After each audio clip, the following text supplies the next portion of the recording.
Hello students, how are you? कैसे हैं आप लोग? आज हमारी 11th क्लास की पहली क्लास है, जिस क्लास में आज मैं आप लोगों को यूनिट एंड डायमेंशंस के बारे में कुछ बताने जा रहा हूं। बच्चों बहुत ध्यान से इसको पढ़िएगा क्योंकि हमारी फ्यूचर की बात है, क्योंकि एग्जामिनेशन में, कॉम्पिटिटिव एग्जामिनेशंस में बहुत ढेर सारे क्वेश्चंस इनसे रिलेटेड आते हैं। अब जब तक हम इनको नहीं समझेंगे ठीक से तो हमारे लिए प्रॉब्लम्स जाएगी। ठीक है, तो आज सबसे पहले मैं कुछ बेसिक चीज़ें बताने जा रहा हूँ आप लोगों को, और पहला लेक्चर है। इस पहले लेक्चर में बेसिक चीज़ों के बारे में जब तक हम समझेंगे नहीं बच्चों, तो हमको कुछ चीज़ें समझ में नहीं आएगी, और जब तक हमको कोई चीज़ समझ में नहीं आएगी हम उसको अच्छे रूप से अपने नॉलेज को पेपर में नहीं लिख पाएंगे। ठीक है, तो ये बहुत इम्पॉर्टेंट है कि चीज़ों को बहुत अच्छे से हमको समझना है। तो सबसे पहला हमारा जो चैप्टर हम पढ़ने जा रहे हैं आज, यूनिट एंड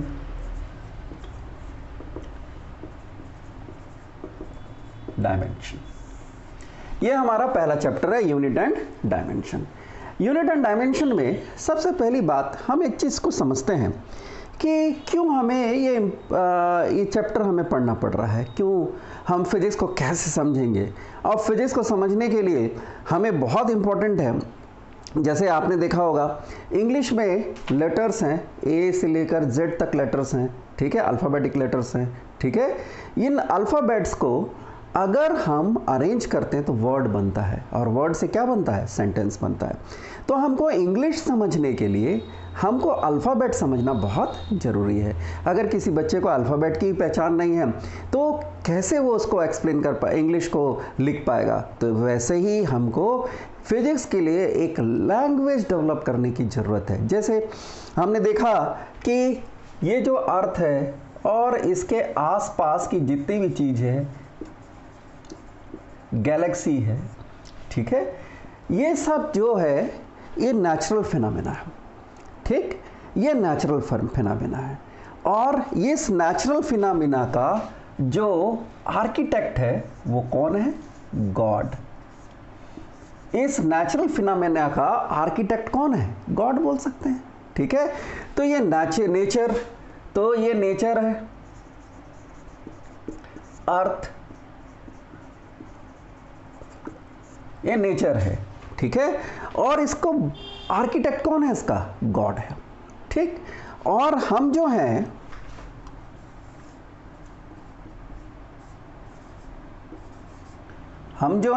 यहां पर, ठीक है, वो ऑब्जर्वर है।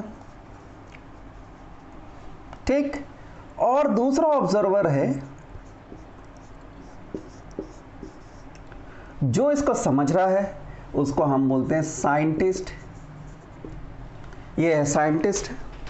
ठीक है, ये साइंटिस्ट जो है एक दूसरा ऑब्जर्वर है जो इस नेचर के, ठीक है, आर्किटेक्ट ने जो कोड से बनाया हुआ है, जैसे force, gravitational force, electrostatic force, इन फोर्सेस को इस आर्किटेक्ट ने, जिसको हम कहते हैं गॉड, जिसने नेचुरल फिनोमेना को बनाया है, इस नेचर से रिलेटेड जो भी फोर्सेस हैं, इसको कॉज किसने समझा? डिकोड किया, साइंटिस्ट ने समझा, और साइंटिस्ट ने किसको बताया? ऑब्जर्वर को बताया। तो इस तरीके से आज हमको इस नेचुरल फिनोमेना का जो डिकोड किया हुआ, ठीक है, डिकोड हुआ है, उसको जिस साइंटिस्ट ने, जिसने बताया है, ठीक है, उसको हम समझने जाएंगे। तो हम ऑब्जर्वर हैं, साइंटिस्ट जो उसको डिकोड किया हुआ है, और जो नेचर है उसका आर्किटेक्ट कौन है? गॉड है, और गैलेक्सी, अर्थ और ये सब पूरा ये नेचुरल फिनोमेना है। तो आर्किटेक्ट ने उसको बनाया है, उसको समझा है साइंटिस्ट ने, और साइंटिस्ट ने हमको डिकोड करके बताया है। तो वैसे ही आज हम लोग डिकोड करेंगे। किसको डिकोड करेंगे? फोर्स, बहुत नेचुरल फिनोमेना को। तो व्हाट इज फिजिक्स? तो पहला क्वेश्चन हमारे सामने आता है, फिजिक्स क्या है? Physics is the relation between the human being and the nature.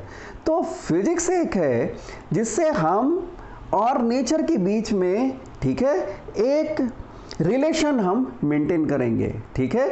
और ये रिलेशन की कड़ी कौन है? साइंटिस्ट, जिसने उसको समझा है और हमको बताया है। तो किस तरीके से समझा गया है आज मैं आपको बताने जा रहा हूं इसको। तो सबसे पहली बात हमारे पास आती है और वो आती है, सबसे इंपॉर्टेंट बात आती है और वो है कि फिजिकल क्वांटिटी, ठीक। तो फिजिकल क्वांटिटी, ये फिजिकल क्वांटिटी क्या है, ठीक।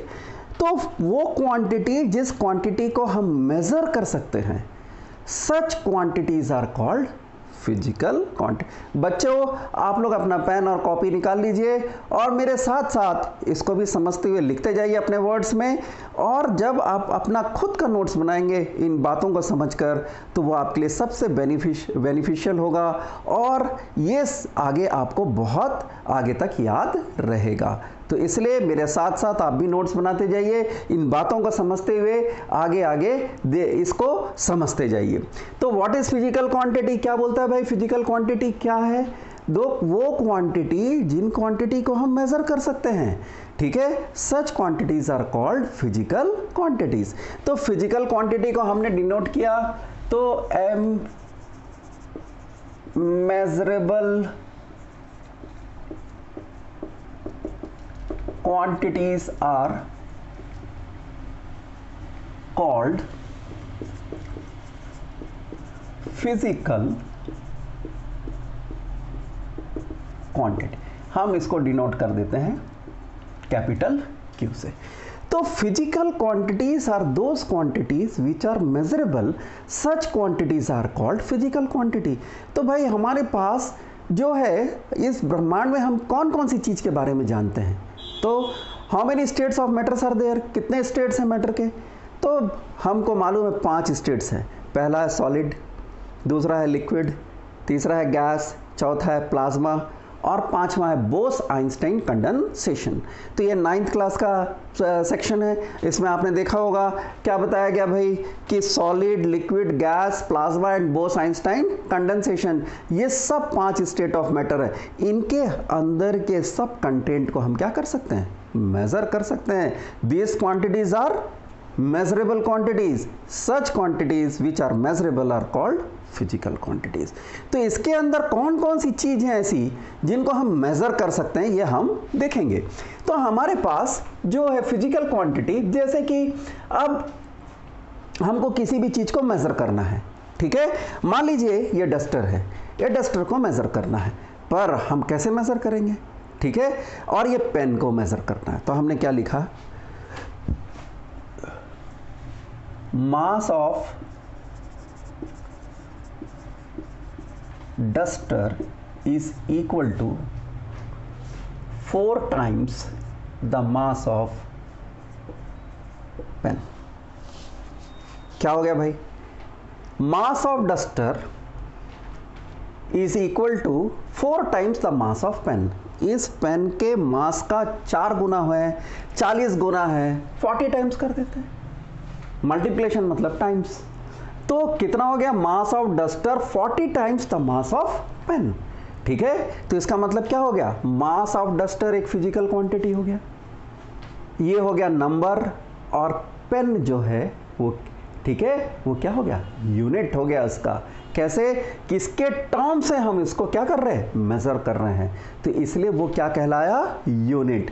तो फिजिकल क्वांटिटीज, तो physical quantity is equal to 40 is the numeric value and pen is the unit. तो Q is equals to N into U। ये बात हमारे समझ में आ गई। तो हमको कैसे मेजर करना था? मास ऑफ डस्टर, तो डस्टर का मास हम तो नहीं निकाल पा रहे थे ठीक से, तो हमने क्या कंपेयर किया? किससे? पेन से कंपेयर किया कि पेन का 40 गुना है किसका? Mass of duster. Means mass of duster is 40 times the mass of pen. तो इस तरीके से हमारा एक सिस्टम डेवलप हो गया, और इस सिस्टम को हमने क्या किया? यूनिट सिस्टम नाम दिया। तो आप देखिए, तो फिजिकल क्वांटिटीज मतलब जिन क्वांटिटी को हम मेजर कर सकते हैं वो क्वांटिटी फिजिकल क्वांटिटी है। उसको हम कैसे रिप्रेजेंट कर सकते हैं? Numeric value and the unit system में, तो ये कहलाया यूनिट और n is the numeric value, तो ये कहलाया न्यूमरिक वैल्यू। अगर मैं यहां पे लिख दूं 1, तो 1 का कोई मतलब हुआ नहीं। 1 का क्यों मतलब नहीं हुआ? क्योंकि 1 एक न्यूमरिक वैल्यू है और 1 का कोई मतलब नहीं हो सकता। ये सिर्फ न्यूमरिक वैल्यू रिप्रेजेंट कर रहा है, सिर्फ एक चीज को, नंबर को रिप्रेजेंट कर रहा है 1। अगर मैं यहां पे लिख देता हूं सेंटीमीटर, तो 1 किसी चीज को रिप्रेजेंट करने लगा, ठीक है, तो सेंटीमीटर इज द यूनिट, ठीक है। अगर मैं यहां मीटर लिख देता हूं तो अब ये मीनिंगफुल हो गया। कैसे मीनिंगफुल हो गया?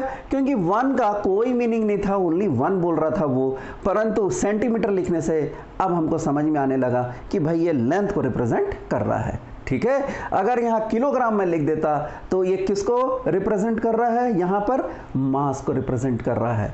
और अगर सेकंड लिख देता तो यहाँ पर किसको रिप्रेजेंट कर रहा है? ये टाइम को रिप्रेजेंट कर रहा है। तो इसका मतलब ये हो गया कि जो क्वांटिटी, जिन क्वांटिटी को हम मेजर कर सकते हैं, उन क्वांटिटी को न्यूमरिक वैल्यू और साथ में यूनिट के साथ हम लिख सकते हैं, ठीक है।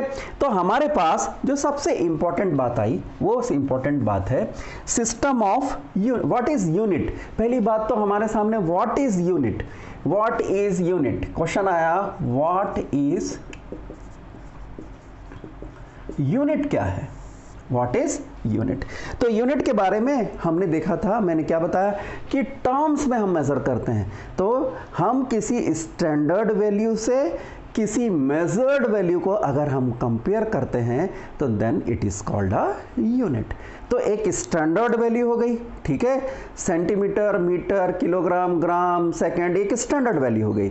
उस स्टैंडर्ड वैल्यू से हम किसी मेजर्ड वैल्यू को हम मेजर करते हैं and that is called unit, ठीक है। We have to compare the standard value with the measured value, ठीक है, और मेजर्ड क्वांटिटी, तो such is called a unit.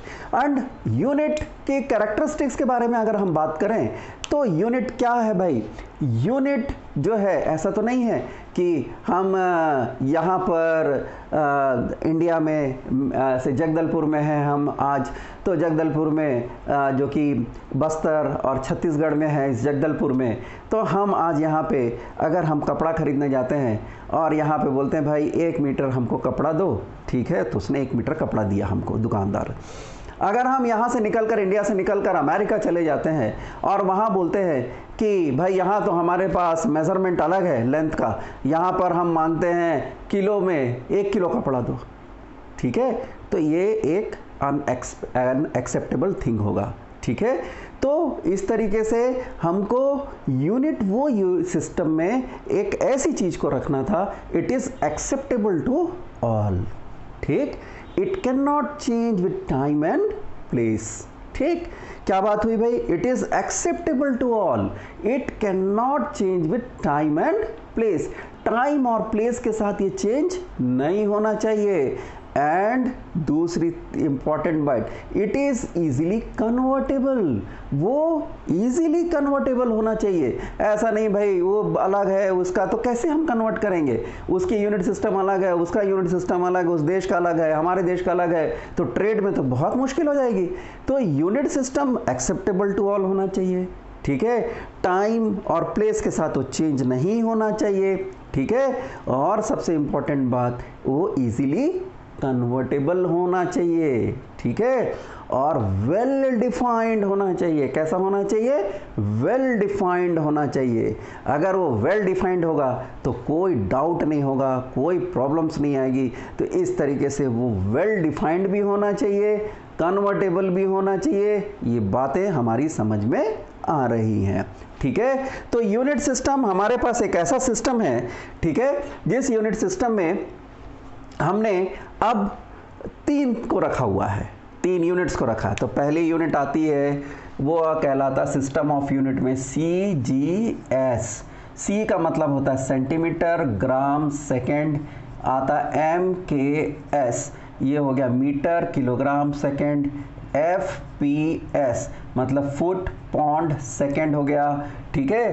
फिर SI सिस्टम मतलब इंटरनेशनल सिस्टम ऑफ यूनिट, फिर BTU British trade unit system. तो हमारे पास ये सब सिस्टम्स हैं। तो इनमें तो भाई हम ज़्यादातर इसको यूज़ नहीं करते हैं, ज़्यादातर इंटरनेशनल सिस्टम ऑफ यूनिट को यूज़ करते हैं।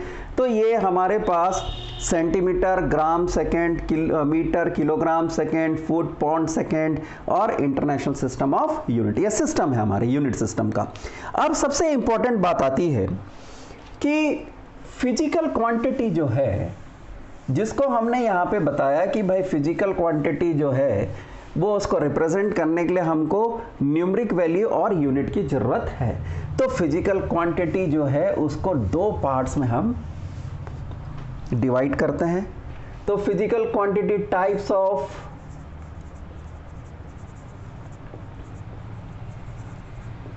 फिजिकल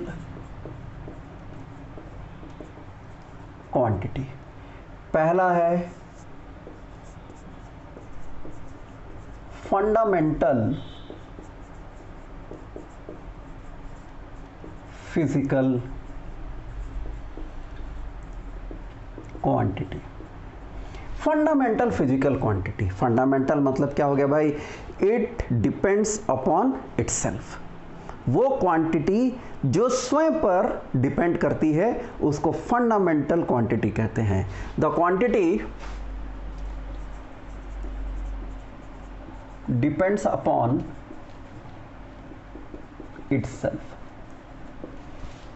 ठीक है, तो अब हमको पता चल गया भाई कि वो क्वांटिटी जो खुद पे डिपेंड्स अपॉन, ठीक है, इटसेल्फ। तो इंडिपेंडेंट जिसको बोल सकते हैं अपन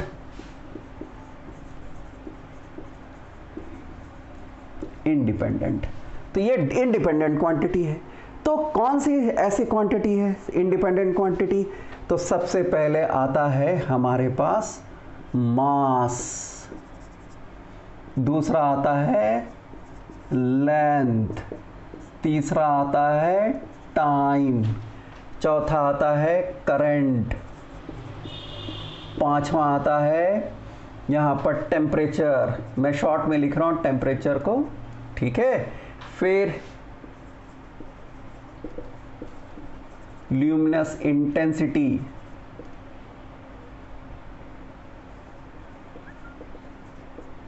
एंड सातवां आता है क्वांटिटी ऑफ मैटर। बहुत इंपॉर्टेंट बात हो गई कि ये 7 क्वांटिटीज हैं जिसके ऊपर पूरी फिजिक्स डिपेंड करती है। जैसे पूरी इंग्लिश 26 अल्फ़ाबेट के ऊपर डिपेंड करती है, वैसे ही इन 7 क्वांटिटीज़ के ऊपर पूरी फिजिक्स डिपेंड करती है। उन अल्फ़ाबेट्स को ABCD अल्फ़ाबेट को मिलाकर जब हम वर्ड बनाते हैं, ठीक है, वैसे ही इन सातों क्वांटिटी फिजिकल क्वांटिटीज़ को मिलाकर हम फिजिक्स की लैंग्वेज बनाते हैं और इस लैंग्वेज को बेस मानकर हम स्टडी करते हैं। तो बच्चों समझ में आया कि नहीं यहाँ पर कि मैंने क्या कहा था शुरू में कि हम पहले एक एक अल्फ़ाबेट के बारे में पढ़ेंगे और फिर अल्फ़ाबेट से वर्ड बनाएंगे, वर्ड से सेंटेंस बनाएंगे और फिर सेंटेंस से ऑटोमेटिकली आप एक पैराग्राफ लिख सकते हैं, पूरा ऐसे लिख सकते हैं। तो वैसे ही फिजिक्स के ये 7 लेटर्स हैं, इन 7 लेटर से हम वर्ड बनाएंगे और वर्ड से फिर सेंटेंस बनाएंगे और सेंटेंस से पूरी फिजिक्स ड्रॉ करेंगे। तो जिन बच्चों को ये बातें समझ में आएंगी डेफिनेटली उनके लिए फिजिक्स बहुत आसान हो जाएगी, परंतु जिनको नहीं समझ में आएगी तो फिर से रिवाइज करना पड़ेगा, ठीक है। तो यहाँ पर हमारे पास जो सबसे इंपॉर्टेंट बात थी वो क्या थी, fundamental quantity. The quantity depends upon itself, जो क्वांटिटी अपने ऊपर निर्भर करती है वो किसी के ऊपर डिपेंड नहीं करती है। उन क्वांटिटी को हम क्या कहते हैं, फंडामेंटल क्वांटिटी, और वो इंडिपेंडेंट क्वांटिटीज हैं। और वो क्वांटिटीज है mass, length, time, current, temperature, luminous intensity and quantity of matter.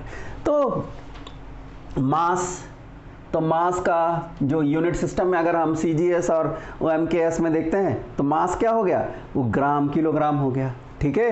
Length centimetre metre हो गया, ठीक है, और फुट हो गया, टाइम हो गया, सेकंड में है टाइम, और करंट का क्या हो गया, एम्पियर हो गया, ठीक, टेम्परेचर का केल्विन हो गया यूनिट, ठीक, ल्यूमिनस इंटेंसिटी का कैंडिला हो गया, ठीक, और क्वांटिटी ऑफ मैटर का मोल हो गया, ठीक। तो फिर से मैं एक रिपीट कर रहा हूं, मास जो है वो किस में हम मेजर करते हैं, मास को किलोग्राम में, टाइम लेंथ को किससे मेजर करते हैं, मीटर, टाइम को किससे मेजर करते हैं, सेकंड, करंट को किससे मेजर करते हैं, एम्पियर, टेम्परेचर को किससे मेजर करते हैं, केल्विन, ल्यूमिनस इंटेंसिटी को किससे मेजर करते हैं, कैंडिला, क्वांटिटी ऑफ मैटर को किससे मेजर करते हैं, मोल। तो मेजर किया ना आपने, तो यूनिट दिया एक, तो उससे हम मेजर करने जाएंगे, जैसे मास को किलोग्राम, ग्राम से मेजर करेंगे हम, ठीक है। तो सबसे पहली बात, आज हम लोग पहला डिस्कशन हमारा किसके ऊपर है, मास के ऊपर है, कि भाई ये है क्या चीज, मास, ठीक। तो volume occupied by the substance and that is called mass, volume occupied by the substance in this empty space. तो ये पेन कितना वॉल्यूम ऑक्युपाई किया है इस एम्प्टी स्पेस में, तो ये इसका मास कहलाएगा, ठीक। तो सबसे पुराने समय की डेफिनेशन थी, पुराने उस समय ब्रिटिशर्स जो है उन्होंने बनाया था, ब्रिटिश ट्रेड यूनिट उन्होंने बनाया था, प्लेटिनियम इरिडियम का एक, ठीक है, एक ब्लॉक ले लिया था, ठीक, आ रहा समझ में, प्लेटिनियम इरिडियम, ठीक, उसका एक ब्लॉक लिया था और उसको उन्होंने कहा था 1 किलोग्राम, परंतु it is not acceptable to the world, कि भाई उन्होंने अपने हिसाब से बना लिया था हर चीज़ को, परंतु हमको इसको बनाना है और उसको एकदम पूरे it is acceptable to all करना है, तो हम क्या लेते हैं, मास को मेजर करने के लिए 1/12 mass of the carbon atom. तो हमने क्या किया, मास को लिया 1 AMU, that is atomic mass unit, that is 1/12 part of 1 carbon atom, and that is equals to 1.66 into 10 to the power -27 kilogram. तो ये हो गया भाई। तो प्लेटिनियम इरिडियम के बारे में अगर हम देख रहे हैं यहाँ पे, तो एटॉमिक मास यूनिट, तो atomic mass unit 1/12 part of the carbon atom यहाँ हो गया, ठीक। अब हम प्रोटॉन न्यूट्रॉन के बारे में जब मेजर करेंगे, मास मेजर करेंगे, तो हम उसको किस में मेजर करेंगे, AMU में मेजर करेंगे। तो 1/12 मास ऑफ 1 कार्बन एटम, तो ये तो बहुत आसान हो गया भाई हमारे लिए।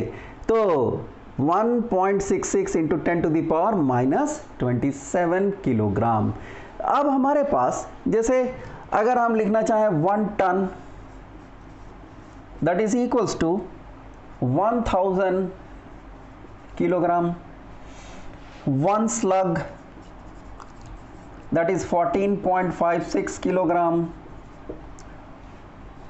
1 CSL Chandrasekhar limit 1.4 times mass of sun। फिर आप लिखते हो 1 किलोग्राम,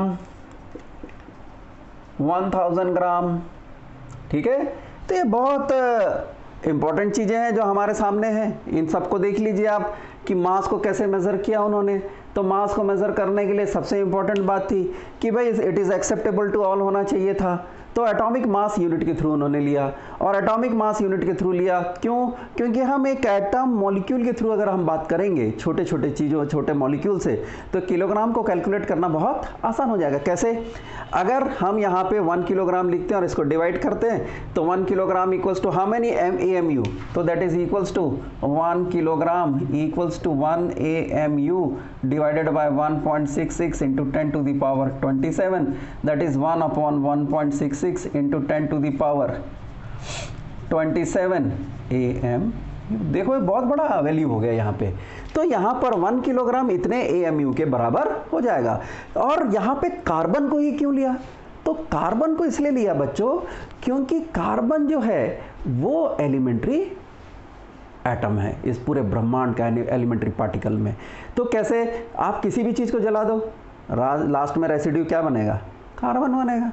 आप कुछ भी करोगे, चाहे आप लकड़ी को जला दो, मेटल को उसका भस्म बना लो, ठीक है, उसका ऐश बना लो, तो लास्ट का जो रेसिड्यू है वो क्या बचेगा? कार्बन।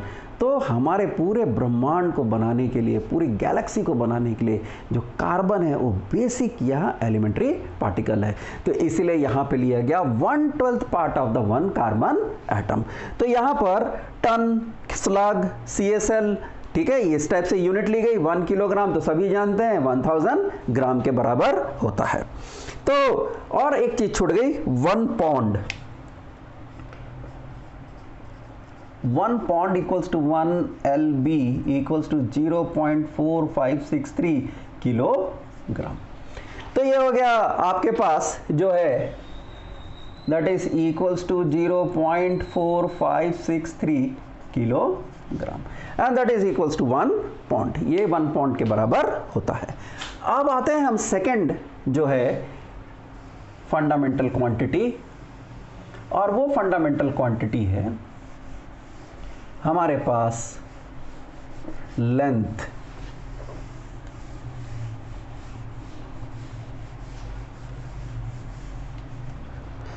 अब हमारी दूसरी फंडामेंटल क्वांटिटी आती है सेकंड, लेंथ। इसका यूनिट है सेंटीमीटर, मीटर, ठीक है। तो इन सबको कैसे डिफाइन किया गया? जब हम यहां पर इसकी डेफिनेशन, ओल्डेस्ट डेफिनेशन थी कि जो ब्रिटिशर्स थे उन्होंने एक प्लेटिनियम इरिडियम का रॉड लिया, इस रॉड पे 2 मार्क लगाया ऐसे, ये मार्क A और B है, और उसको 273 K पर रखा और 1 बार एटमॉस्फेरिक प्रेशर पे, ठीक है। और टेम्परेचर कितना रखा? 273 K और 1 बार प्रेशर पे रखा। तो इन दोनों के बीच में जो इंक्रीमेंट हुआ लेंथ का, उसको मेजर किया उन्होंने 1 मीटर। परंतु it is not acceptable to all. ये जो है ये एक्सेप्टेबल नहीं था किसी को, क्योंकि इसकी जो लेंथ है अलग अलग जगह पे चेंज होती, ठीक है। अब ये जो लेंथ अलग अलग जगह पे चेंज होगी, कभी माउंटेन के ऊपर चले जाओ प्रेशर कम हो जाएगा, नीचे आ जाओ ग्राउंड पे तो प्रेशर ज़्यादा हो जाएगा। It is not acceptable to all. जब ये it is not acceptable to all था, तो फिर उसके बाद साइंटिस्ट लोगों ने क्या किया, नाइट्रोजन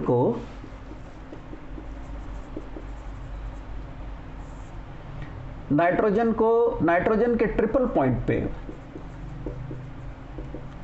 नाइट्रोजन को किस पे रखा? उसके ट्रिपल पॉइंट पे, और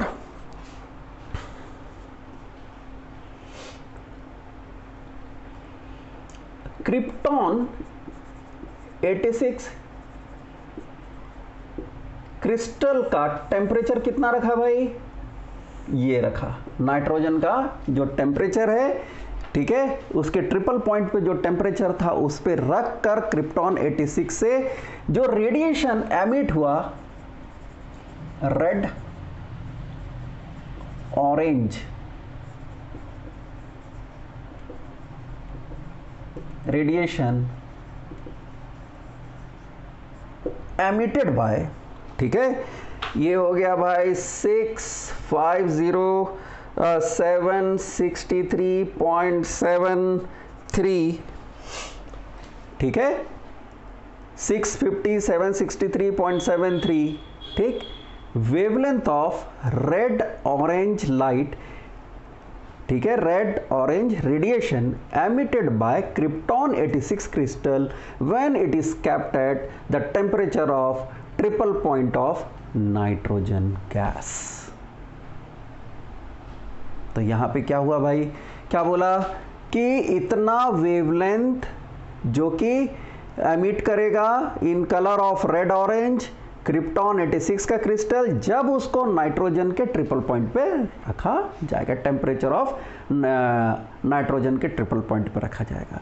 तो ये एक स्टैंडर्ड बन गया कि भाई मीटर को एक्सप्लेन करने के लिए कि अब आप उसको पृथ्वी के अंदर चले जाओ तो भी वही रहेगा, अर्थ के सरफेस पे आ जाओ तो भी वही रहेगा, और स्पेस पे चले जाओ तो भी रहेगा। मतलब 65763.73 वेवलेंथ जो है वो हर समय एक सही मिलेगा, और कलर में भी कोई चेंज नहीं होगा। वो रेडिएशन हर जगह एमिट होगा नाइट्रोजन के ट्रिपल पॉइंट के टेम्परेचर पे। तो इस तरीके से हमने एक स्टैंडर्ड बनाया और उसको कहा, ठीक है।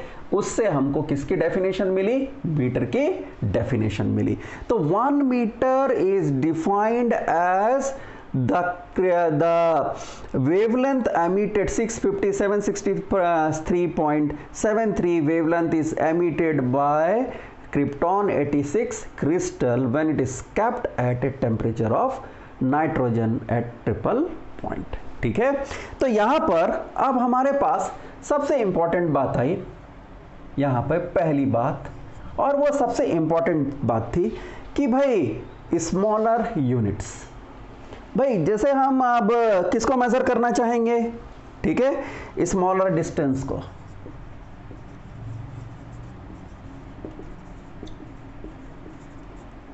छोटे डिस्टेंस को मेजर करना है, जैसे प्रोटॉन, ठीक, इलेक्ट्रॉन के बीच का डिस्टेंस को मेजर करना, बहुत छोटे छोटे डिस्टेंस को मेजर करना है। जब छोटे छोटे डिस्टेंस को मेजर करेंगे तो हम 1 मिलीमीटर 10⁻³ मीटर हो गया, 1 micrometre that is equals to 1 micrometre 10⁻⁻6 metre, ठीक है, 1 nanometre 10⁻⁹ metre, 1 degree angstrom that is equals to 10⁻⁻10 metre, 1 micrometre that is equals to 1 picometre that is equals to 10⁻12 metre, 1 fermi that is equals to 10⁻15 metre. तो ये जो Fermi है, ठीक है, that is equals to कितना हो गया? कितना है? 10⁻15 मीटर। तो प्रोटॉन का रेडियस कितना है भाई? रेडियस ऑफ प्रोटॉन, प्रोटॉन का रेडियस दैट इज 5.12 फर्मी। तो ये हो गया भाई आपके पास प्रोटॉन का रेडियस भी मिल गया। किस में नापा आपने? इसको नापा, फर्मी में नापा, ठीक है। तो इस तरीके से हम स्मॉलर डिस्टेंस को मेजर करने के लिए हम किसको लेते हैं यहां पर? ठीक है, ये स्केल है हमारे पास जिसको हम लेते हैं। अब आ जाते हैं हम larger scale.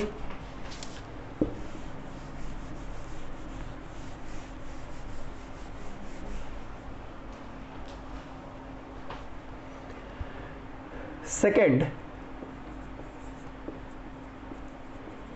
Larger scale. Larger scale में पहला है light year, LY, the distance travelled by the light in whole year that is called light year.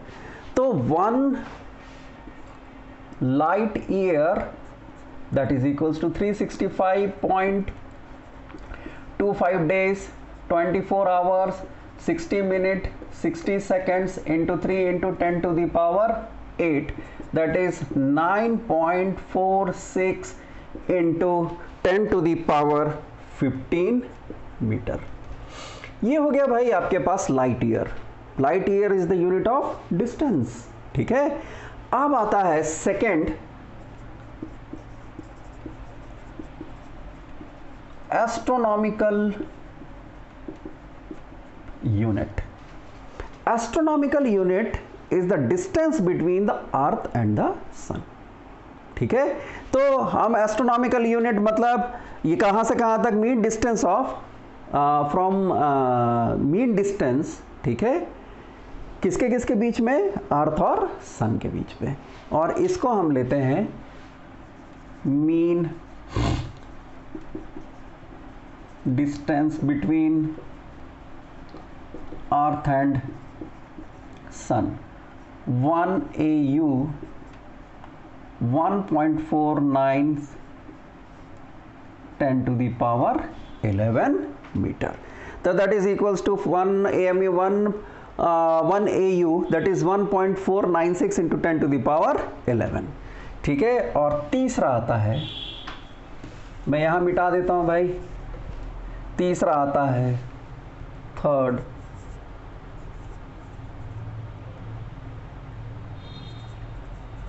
Parsec, that is called paralytic second. ठीक है, तो ये क्या है भाई, देखो यहां से यहां तक ये हो गया हमारा सन और ये हो गई अर्थ। सन और अर्थ के बीच का डिस्टेंस है 1 AU, 1 पारसेक, और ये हो गया आपके पास यहां पर 1 सेकेंड। जो एंगल बना वो कितना बना, 1 सेकेंड बना। ठीक है, तो अब हम यहां पे इसको कैलकुलेट करके देखते हैं। तो यहां पे आपको सबको मालूम है angle equals to arc upon कितना होता है भाई, रेडियस। ये तो 10th क्लास में ही पढ़ा हुआ है हमारा, angle equals to arc upon radius. Angle equals to 1 second, that is arc is 1 AU, radius is 1 parsec. तो यहां पर 1 parsec that is equals to 1 AU upon 1 second. 1 AU तो यहां लिखा हुआ है 1.49 इंटू 10 टू द पावर 11। ठीक है, और यहां पे आ गया आपके पास 1 अपॉन 3600 इंटू पाई अपॉन 180। तो इस तरीके से हमारा जो कैलकुलेशन है ये किस में हो गया भाई, रेडियन। तो ये आया आपके पास कितना, इसको कैलकुलेट करेंगे तो 3.08 into 10 to the power 16 metre. तो हमारे पास ये सब जो वैल्यूज हैं, ये वैल्यूज कैसी है भाई, देखो आप यहां पर। ठीक है, पारसेक मतलब हमने क्या किया कि एंगल सस्पेंड किया। ठीक है, किसके किसके बीच में, किसी ऑब्जर्वेटरी पॉइंट से हम सन और अर्थ के बीच में जो, ठीक है, तो ये आर्क हो गया। ठीक, दोनों के बीच का ये आर्क हो गया। इन दोनों के बीच में किसी ऑब्जर्वेटरी पॉइंट से कितने का यहाँ पर एंगल बनता है, दैट इज 1 सेकेंड। इससे हमने कैलकुलेट किया 1 parsec equals to 3.08 into 10 to the power 16 metre के बराबर होता है। तो अब हमारे पास सबसे इंपॉर्टेंट बात आती है कि सबसे बड़ा कौन सा है, पारसेक। तो पहला हो गया 1 पारसेक। दूसरी बात हमारे पास आता है सेकेंड बड़ा कौन हो गया, लाइट ईयर, और तीसरा हो गया 1 AU। तो इसको याद रखना है। ठीक है, अब हम जो है कंपैरिजन करके देखते हैं। कंपैरिजन कितना हो गया, 1 पारसेक इक्वल टू, तो पारसेक को किस में कन्वर्ट करना है हमको, लाइट ईयर में कन्वर्ट करना है। तो ये हो गया 3.26 लाइट ईयर हो गया। तो 1 parsec equals to 3.26 light year हो गया। ठीक है बच्चों, इसके बाद अगर हम लाइट ईयर, ठीक है, तो AU में कन्वर्ट करते हैं। 1 लाइट ईयर इक्वल्स टू, तो लाइट ईयर को किस में कन्वर्ट कर रहे हैं, एस्ट्रोनॉमिकल यूनिट में कन्वर्ट कर रहे हैं। तो एस्ट्रोनॉमिकल यूनिट है 6.3 into 10 to the power 4 astronomical unit. इन सब चीज को आप कंठस याद कर लो, इन वैल्यूज को एकदम बहुत अच्छे से याद कर लो, क्योंकि ये सब चीजें आगे धीरे धीरे अपने लाइफ में काम आते जाएंगे। अब तीसरी बात जिसके ऊपर हमको डिस्कस करना है, और वो तीसरी चीज है हमारे पास टाइम। हमारे पास जो टाइम है, ठीक है, वो टाइम यहां पर हम टाइम को मेजर करने जा रहे हैं, और टाइम को मेजर करने के लिए तीसरी बात हमारे पास आता है टाइम। अब टाइम को कैसे मेजर किया भाई, हमने लिया सीजियम 133 क्रिस्टल। हमने क्या क्रिस्टल लिया, सीजियम 133 क्रिस्टल। ठीक है, तो सीजियम 133 का जो क्रिस्टल है, ठीक है, 1 second is the duration of, कितना है ड्यूरेशन भाई, 9193। ठीक, 9193, ठीक, 631770। ठीक, ये पीरियड ऑफ यहां पर रेडिएशन, ठीक, corresponding to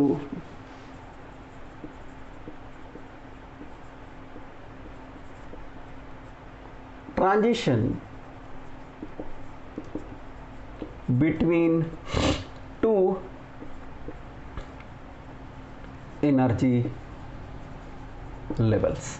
तो ये था हमारे पास एक मॉडर्न डेफिनेशन है, ठीक है। ओल्डेस्ट डेफिनेशन क्या थी भाई कि 1 पार्ट ऑफ 1 सोलर डे, एक सोलर डे में कितना सेकंड होता है, तो 86,400 सेकंड्स होता है, तो 1/86,400 second is the 1 part of 1 solar day. इतना उन्होंने किया था, परंतु मॉडर्न जो डेफिनेशन है उसके हिसाब से हमारे पास जो है सबसे इंपॉर्टेंट बात आई कि सीजियम क्रिस्टल को, ठीक है, सीजियम क्रिस्टल को जब हम एनर्जी देते हैं तब एनर्जी देने से उसका ट्रांजिशन होता है एक हाई लोअर एनर्जी से हायर एनर्जी लेवल के बीच में, ठीक है। तो उसमें कितना क्या मतलब कि कितनी एनर्जी लगी, कितना मतलब वहाँ पे duration of 1 second is the duration of, कितना ड्यूरेशन लगा, कितना ड्यूरेशन है 9, 193, 631, 770 पीरियड ऑफ रेडिएशन क्रॉसपॉन्ड टू, किसके क्रॉसपॉन्डिंग है, transition between two energy levels, दो एनर्जी लेवल के बीच में जाना है। तो यहाँ पे बोलता है भाई आपको मालूम है यहाँ पे कि हमारा जो भी यूनिट सिस्टम है वो क्या है, किसके ऊपर है, सेकंड्स के ऊपर है। तो हमारे पास इसको 1 part of 1 solar day, so that is 1/86,400 second is the 1 part of 1 solar day। तो 1 hour equals to 60 minutes equals to 3600 seconds, 1 shake that is 10 to the power -8 seconds। तो टाइम का जो है हमारी लाइफ में बड़ा इंपॉर्टेंस है, ठीक है। कैसे इंपॉर्टेंस है भाई, मेरी एज कितनी है, टाइम है भाई, मेरी एज जो है वो टाइम है, मैं एज नहीं बता रहा हूँ अपनी, पर मेरी एज जो है वो टाइम है। कैसे टाइम है, अगर एक न्यू बॉर्न बेबी है उसके घर वहाँ जाओगे कि उनके घर में पूछोगे कि भाई बेबी कितने आवर्स का है, तो बोलेंगे अभी अभी ये 1 आवर का है। फिर एक दिन हो जाएगा तो बोले 1 डे का बेबी, 1 महीना हो जाएगा तो 30 डेज का बेबी, 1 साल हो जाएगा तो 1, ठीक है, ईयर। तो our age is also time, मेरी आपकी सबकी एज टाइम है। तो बच्चों आज हम यहीं तक पढ़ रहे हैं, और बच्चों अगर ये वीडियो आपको अच्छे से समझ में नहीं आया है तो एक बार फिर रिवाइंड करके इसको देखिए, ठीक है। एक बहुत अच्छी अपॉर्चुनिटी है कि हम फिर से एक बार इसको देख सकते हैं, और इस वीडियो को ज़रूर अपने फ्रेंड्स को शेयर कीजिए जिन्होंने नहीं देखा है, इस वीडियो को ज़रूर लाइक कीजिए।